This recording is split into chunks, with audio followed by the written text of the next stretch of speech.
Our Quran and Sunnah and Islamic history and our scriptures and the well-being of our Ummah has been preserved by men who have very specific traits.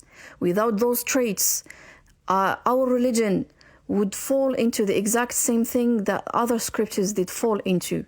The only way to preserve those traits is through accountability and filtration. In our Ummah Islam, we don't cancel, we correct, we hold accountable, we investigate. If a person is put in a position of trust, loved by millions, followed by millions, trusted by millions, and he's spreading an extremely deviant version of marriage to the youth, creating chaos, I was about to lose my faith. Therefore, I realized there is only one way for me to preserve this Aqidah, is in order for me to come out and scream. There is absolutely, I don't care what could ever possibly happen to me. I'm going to say the truth. I did put mubahala out there on the table. I'm going to present as much evidence as I can, despite the facts that you have cleared your tracks really well, perfectly. And whatever elements I was incapable to gather evidence for, like empirical evidence for, I did put the mubahala on the table. Despite the fact, many things we believe in strongly, we don't only always rely on empirical evidence. We use other routes based on which we establish truth, information, and belief. The source of my emotion is my love to my faith.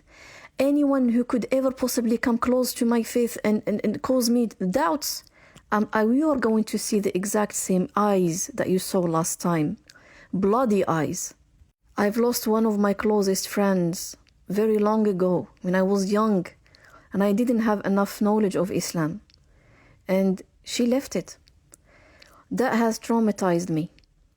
It's then, and this is my emotions, extreme emotions for the love of religion, for which I am contacting so many institutes, so many organizations, I'm attending so many courses I'm paying for, opening so many recurrent donation accounts to a lot of them. It's because I would like to get my information right. It's because I wouldn't like to get to any kind of moment of time in my life where I would get some questions I'm not going to have answers for. This is the only obsession I have. This is what you can clearly see in the text that you have distorted is the context about how much I am ready to sacrifice. That text was extremely clean after a conversation over the phone about polygamy in general. And the only point I was making in those texts is expressing how much Islam and my religion is prioritized, is valuable to me. And even though I retracted those statements, I said, oh, I was laughing, I was just very emotional. You were determined to make that conversation look extremely disgusting and dirty.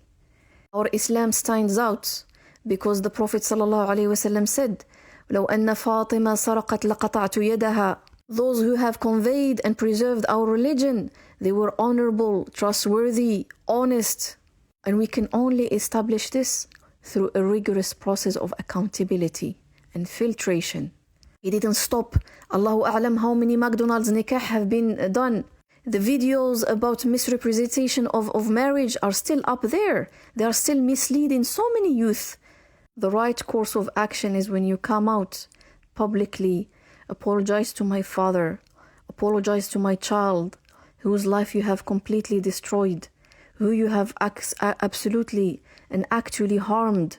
Apologize to all those children who have seen their mothers in distress, had to go through emotional and mental harm. They had spiritual issues because of these collaboration of views and rulings that you are misconstructing. We're not the people of Shabbat. We don't throw the net in the Friday and pick it up Sunday morning. And then we tell Allah subhanahu wa ta'ala, well, technically we haven't sinned. And we are not Christian. We don't keep in hiding watching hundreds, millions of young children getting raped in synagogues. And then we are going to keep quiet to avoid the fitna. Our Quran, our religion stands up because we are going to make it clear. You have only two courses of action here, mubahala or admission.